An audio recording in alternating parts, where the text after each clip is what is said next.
every single round. Bakole only won one round, pretty much. He's the one losing the fight, you know, so he's the one that should be mustering up the strength, knowing that he needs to break the distance, double his jab way in, just hit anything that Ajagba gives you, but he is not doing that. Instead, he's complaining, getting frustrated, and just getting out jabbed. I think there's always room for the old Angelo Dundee, you're blowing it, son. The Teddy Atlas, we're all firefighters. There's room for those kind of speeches in boxing. They're great sound bites. A swim without getting wet as well by Nazim Richardson. But all in all, man, you want a fighter that I mean, Bakole is begging Ajagba to fight him, but Ajagba's not doing anything wrong here, Sergio. No, he's not. He's boxing and sticking to his game plan. This is his strategy. Big shot hand over the top there from Ajagba. Bakole might have connected in the midst of that, too. Bakole he reminds you of a spider web. You know, he's just going to stand there and wait for the flies to come to him, but Ajagba's not going to be doing that. He's not going to get stuck in that web. He's going to keep moving around, and Bakole's just going to stay in the middle of the ring following him. You got to find a way to cut him off, Sergio, though. Like, just following him around is not going to be enough, especially with this being a 10-round fight and a little over 2 rounds to go. Well, the body is what you got to do. So if he's moving to your right, you throw that right hook to get him to stop from going to the right. Here we go, Bakole lands a floating left hook. It doesn't take much. Martin Bakole coming alive here. There were serious questions about whether he had this in him. The blood smearing across the face of Ajagba as his corner begs him to get off the ropes. Bakole punching with mean intentions. You can see that he punches through opponents. Every time he misses a shot, it just goes straight through the line of fire. Good body work there from Ajagba. That's what I want to see Bakole do with both hands. Bakole is an excellent body puncher. Start digging away at the body, taking away the leg. Big right hand there from Bakole. All over the world like that man right there, just so calm and collected, and he lives for this, man.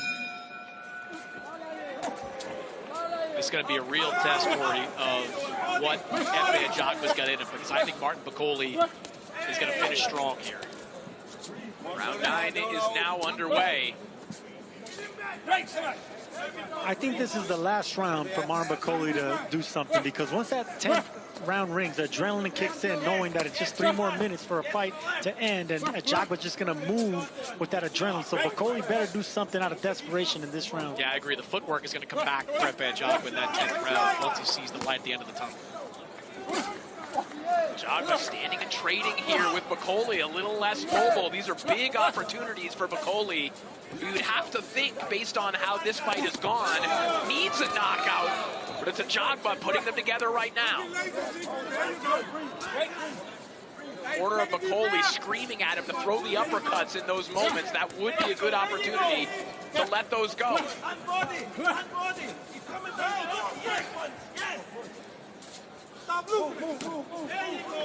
Neat right hand there from Bakole. And these are shots that he doesn't need a big windup. He just needs to touch you to produce an adverse reaction. Ajagba just with the short punches inside, Bakole with the wide ones, and of course it's always the short ones that count. Ajagba's a smart fighter, really smart fighter, because he's great at distance, just like that when he has the range, but on the inside he doesn't pull back the punches. They're little short shots just to keep his opponent off him.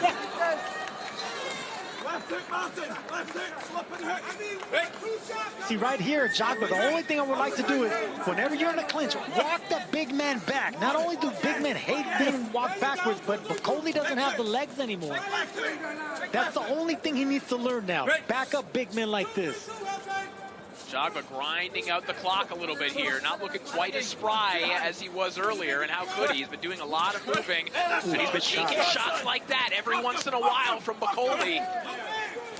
And another thing that clinching and rocking your opponent back does is you're killing the clock, because by doing that, the referee can't break you. You're moving back until you hit the ropes, then you break up. That's going to buy you 10, 15 seconds.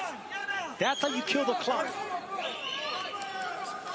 25 seconds remaining here in round 9. Silent roller, Efe Ajagba, looking to be a clock killer. Beautiful. I love that. Nice right hand again over the top there from Bakole. And we will head into the final round of this heavyweight contest. Your 10th and final round. 10th and final round of a fight that we did not think would go this long.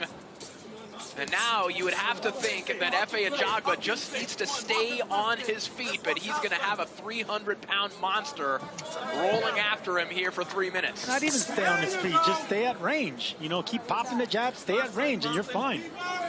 Yeah, and I've got an 87-84 in favor of Efe Ajagba. Good run over the last 2 rounds by Martin Bakole to close the gap. The first half of this fight was largely dominated by Efe Ajagba. So 87-84, and I agree with you, Corey.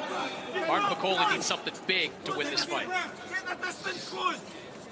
Now, if you're looking for historical hope here for Bakole, obviously you look back to his own knockout power, but Chris, we saw Ajagba get hurt late by Guido Vianello recently as well, so there are questions perhaps about the endurance of Ajagba and whether he can be vulnerable in these moments. Yeah, knocked down 2 in the 7th round by Frank Sanchez in their fight, so he is vulnerable. He does have a tendency to keep that chin up in the air.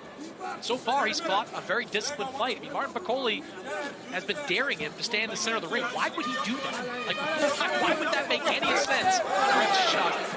Wicked counter there from Ajagba, but look at Bakole back with a 2-punch combination. Keep moving, keep moving.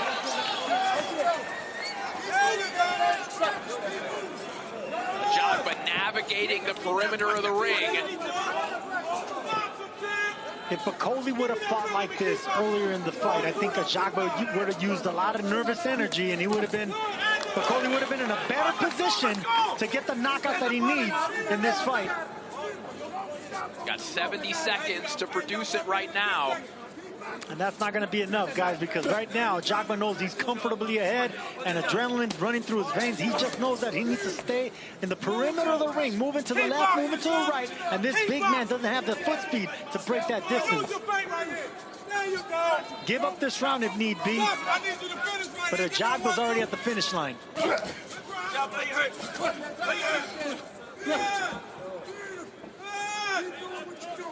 When you get the feeling too, Sergio, that Bakole, all these times he stood in the center of the ring, talking to Ajagba, telling him, hey, let's fight.